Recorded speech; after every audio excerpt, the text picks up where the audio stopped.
بسم الله إله بمهله halkan waxaan u soo fariistay aniga waa xildhibaan Cabdixamiid Daahir Maxamed inaan marka hore bulshada SSC qaatimo uga mahad celiyo sida karaamada iyo sharafta leh ay u difaacanayaan dhulkooda iyo karaamadooda gaar ahaan ciidamada militariga SSC qaatimo ee qalabka sida oo hadiya habeen baa u taagan ilaalinta iyo badqabka deegaanada SSC qaatimo inta waxa ay dheer inaan halkan u marsiyo nin la yahay xildhibaan guruujo oo bayskiisu yahay Hargeysa oo bartiisa Facebook ku soo qoray shirki baran iyo harti waxa isdheheen iyo waxay qaybsadeen waanu ognahay intaan aan kaga hadhinay yiri talaabaan u qaadanaa guruujo fardo la isugu joogo la iskuma faano horey baan isu mudanay iminkana hadalada adiga ka soo baxaya wax xisaab meel taala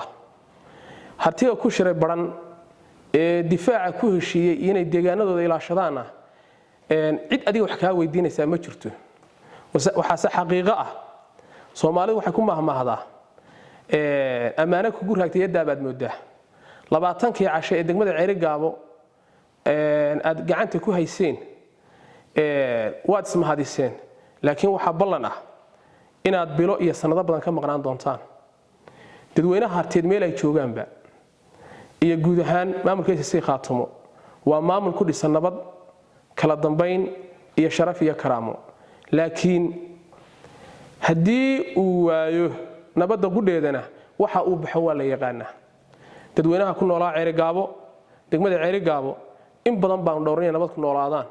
iyagoo dadkayga la dilayo dhibaato ay ku qabaan oo aanu diidaynay in Ceerigaabo ay noqoto battle ground laakiin way ka maarmi weyday inay battle ground noqoto waxa xaqiiqo ah nabadda idinka diiday inaad dacarteeda dhamisaan oo aad barataan nabadda waxa ay tahay